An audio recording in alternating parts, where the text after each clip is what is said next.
విద్యాశాఖ పనితీరుపై దెందులూరు ఎమ్మెల్యే చింతమనేని ప్రభాకర్ తీవ్ర స్థాయిలో విమర్శలు గుప్పించారు. ఏలూరులోని సస్యారెడ్డి ఇంజనీరింగ్ కళాశాలలో నిర్వహించిన షైనింగ్ స్టార్ కార్యక్రమానికి ముఖ్య అతిథిగా హాజరైన ఆయన ప్రసంగిస్తూ విద్యాశాఖ పూర్తిగా నిర్వీర్యమైపోయిందని ఆరోపించారు. విద్యాశాఖలో అనేక అవినీతి ఆరోపణలు వెలుగులోకి వస్తున్నప్పటికీ ఎవరు ఎంత అవినీతికి పాల్పడ్డారో జిల్లా విద్యాశాఖ అధికారికి తెలిసినా వారిపై ఎలాంటి చర్యలు తీసుకోవడం లేదని మండిపడ్డారు. దీంతో విద్యాశాఖపై ప్రజల్లో విశ్వాసం దెబ్బతింటోందని వ్యాఖ్యానించారు. ఇంత పెద్ద కార్యక్రమం జరుగుతున్నప్పటికీ తనకు విద్యాశాఖ అధికారులు సరైన సమాచారం అందించలేదని, జిల్లా కలెక్టర్ ఆహ్వానం మేరకే ఈ కార్యక్రమానికి హాజరయ్యానని తెలిపారు. గత ప్రభుత్వ హయాంలో అమలు చేసిన నాడు నేడు కార్యక్రమంలో జరిగిన అవినీతిని వివరించాలంటే ఒక్కరోజు కూడా సరిపోదని చింతమనేని ప్రభాకర్ ఆరోపించారు.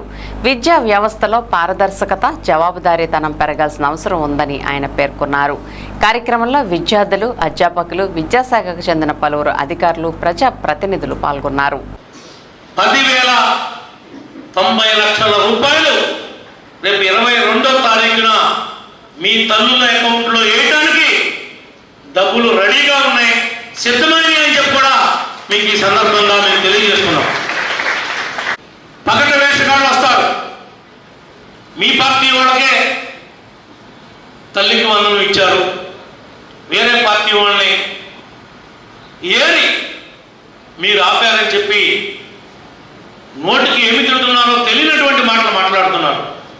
చిన్నపిల్లలు చదువుకునేటువంటి విద్యార్థుల విషయంలో కూడా రాజకీయంగా మరి అనుమానం కలిగే విధంగా చెప్పిందే 10 సార్లు చెప్పి నమ్మబలుగుతూ ఉన్నారు.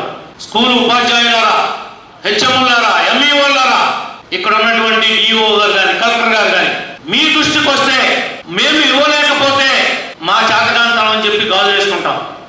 ఏ ఒక్క విద్యార్థికైనా ఉద్దేశపూర్వకంగా ఆపుంటే అని వాళ్ళకి కరెంటు బిల్లులు వచ్చో, కారులుండో, లేదు మ్యాపింగ్లో ఎంప్లాయీస్ ఉండో, వేరే కారణాలతో ఆగుంటే వాటిని కూడా మ్యాక్సిమం ఈ మధ్యకాలంలో సరిచేయడానికి ప్రయత్నం చేశాం. జిల్లాలో అనేక పాఠశాలల్లో, సచివాలయాల్లో ఈ కార్యక్రమం నిర్వర్తించాం. నా నియోజకవర్గంలో కానీ జిల్లాలో కానీ ఏమైనా ఎలాంటి విషయాలు ఉంటే మీరు నేరుగా జిల్లా కలెక్టర్ గారి దగ్గరికి వెళ్ళండి, దానికి సంబంధించినటువంటి శాసనసభ్యుల దగ్గరికి వెళ్ళండి. మీకు ఇప్పించే బాధ్యత మీ పక్కింటి వాళ్ళకి కానీ, మీ వాడకట్లో కానీ, మీ గ్రామంలో కానీ, మీ మండలంలో కానీ మాది అని చెప్పి ఈ సందర్భంగా మీకు తెలియజేస్తా ఉన్నాం.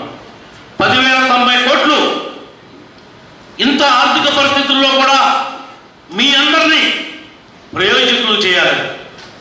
మీ తల్లిదండ్రులు కంటున్నటువంటి కళలు సాకారం అవ్వాలని, వాళ్ళకి పిల్లలను చదివిస్తే పిల్లల ద్వారా మనకి డబ్బులు వస్తున్నాయి అనే భావాన్ని మీలో కలగజేయడానికి ఇస్తున్నటువంటి ఇది ఒక పెద్ద మహత్తరమైనటువంటి కార్యక్రమం. ఈనాడు ఈ ప్రభుత్వం కూటమి ఏ విధంగా మిమ్మల్ని పైకి తీసుకురావడానికి ప్రయత్నం చేస్తుందో కూడా ఒక్కసారి పెద్ద మనసుతో ఆలోచించాలని చెప్తా ఉన్నా. ఈరోజు డిఓ గారికి, ముఖ్యంగా మా కలెక్టర్ గారికి చిన్న సూచన మేడం గారు, ఇక్కడ వెల్ఫేర్ అసిస్టెంట్ని ఈ తల్లికి వందనం బాధ్యత అని చెప్పి అన్ని మండలాల్లో ఉన్నటువంటి ఎంఈఓ బాధ్యత తీసుకోకుండా ఎంపీడీఓలు 6 గంటలు ఆడబడుతున్నారులే నాకెందుకని అసలు వీళ్ళు ఇన్వాల్వ్ అవటలా. డిఈఓ గారు పర్యవేక్షణ 0 వస్తుంది అని చెక్ చేస్తే, ఎక్కడైతే కొన్ని చోట్ల భార్యాభర్తల మధ్య విభేదాలు వచ్చి తల్లి వెళ్ళిపోతే, తల్లి కనపడకపోతే, ఎక్కడ ఉంటుందో తెలియకపోతే ఆమె అకౌంట్కి వీళ్ళు డబ్బులు ఇస్తున్నారు. ఆ పిల్లవాడిని కానీ, ఆ పిల్లలు కానీ, ఆ తాత, ఆ మామ, లేదంటే ఆ తండ్రి సాగుతుంటే సంబంధం లేనటువంటి డబ్బులు వాళ్ళు తీసుకుంటా ఉన్నారు. అలాంటివి ఏ స్కూల్లో ఎంతమంది ఉన్నారో మన హెచ్ఎంలకి, మన టీచర్స్కి, మన పిల్లలకి తెలియంది కాలేదు. వాళ్ళు అదే స్కూల్లో పనిచేస్తున్నారు. వీళ్ళు కొత్తగా ఇప్పుడు ఏం ట్రాన్స్ఫర్స్ రాలా. అవన్నింటిని ఐడెంటిఫై చేసి ఇలాంటి కేసులు ఈ జిల్లాలో ఒక్క కేసు కూడా ఫ్రాడ్ అకౌంట్కి వెళ్ళకూడదు. అవసరమైతే హోల్డ్లో పెట్టండి, ఎంఈఓ ఆపాలంటే ఆపేయచ్చు దాన్ని ఆయన లాగిల్లో. అట్లా ఉన్నాయని ఆపేసేయండి. కానీ మేము చెప్తే కూడా మీరు నమ్మద్దు. ఆ కేసులన్నింటినీ తహసీల్దార్తో సర్వే చేయించి పిల్లలు ఎవరు తండ్రి దగ్గర ఉంటున్నారో చూసి వాళ్ళు రికమెండేషన్ చేస్తే ఆ డబ్బులు పడే విధంగా మీరు చర్యలు చేపట్టాలి. ఇలాంటి ఉన్నవి 10 ఉంటే 1000 మందిని అర్థం చేస్తున్నారు. ఇలాంటి కేసులు 10 ఉన్నాయనుకోండి ఒక నియోజకవర్గానికి, ఇదిగో తల్లికి అన్నమానాగా అంత తప్పులు తడక వీళ్ళని చెప్పేయండి అబద్ధం మాటలు, మోసం మాటలు అని నోటికి ఏమొస్తే అది మాట్లాడుతున్నారు. ఈరోజు మీరందరూ కూడా అర్థం చేసుకోండి. ఎవరైతే 18 ఏళ్ళు నిండిన వారు ఉన్నారో మీరందరూ కూడా లైసెన్సులు తీసుకోవాలి. ఈ జిల్లాలో ఒక ఉద్యమంగా చేపట్టాం.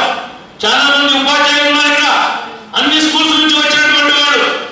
కానీ మీరు గొప్ప వృత్తిలో ఉన్నారు తప్ప మీరు కూడా బద్దకిచ్చి లైసెన్స్ తీసుకోకుండా చాలా మంది ఇంకా బళ్ళు నడుపుతూ ఉన్నారు.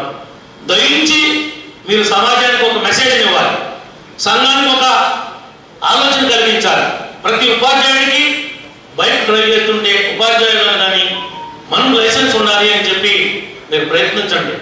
మీ మండలం ఆఫీసుల్లో, మీరు పనిచేస్తున్నటువంటి సచివాలయాల్లో ప్రతి చోట కూడా కాల్ సెంటర్లు పెట్టాం. మీరు ఏమి ఆర్టీఓ ఆఫీస్కి వెళ్ళక్కర్లా, ఎవరి దగ్గరికి తిరగక్కర్లా. మీరు ఏ ఊళ్ళో పనిచేస్తున్నారో ఆ ఊళ్ళో సచివాలయంలో మీకు ఎల్ఎల్ఆర్ రిజిస్టర్ చేసేటువంటి సదుపాయాన్ని మా జిల్లా ఇన్ఛార్జ్ మినిస్టర్ గారు, కలెక్టర్ గారి యొక్క ఆదేశాలతో ఏర్పాటు చేశామని చెప్పి కూడా ఈ సందర్భంగా తెలియజేస్తా ఉన్నాం. ఎవరైతే ఉపాధ్యాయులు ఉన్నారో, మీకు 18 ఏళ్ళు నిండినటువంటి పూర్వ విద్యార్థులు ఉన్నారో వాళ్ళందరినీ కూడా గ్రూపుల్లో మెసేజ్ల ద్వారా కూడా మీరు ఎడ్యుకేట్ చేయాల్సినటువంటి అవసరం ఉంది. నిన్న ఒక పెద్ద మనిషి అంటున్నాడు, గుర్తేస్తే ఏంటి, చచ్చిపోతే ఏంటి అని లైసెన్స్ లేని వ్యక్తి. అలాంటి మాటలు ఒక ఉన్నతమైనటువంటి పదవులు చేసినటువంటి వాడు మాట్లాడుతుంటే పబ్లిక్ ఏమనుకుంటున్నారో కూడా మిమ్మల్ని గమనించమని చెప్తా ఉన్నాను.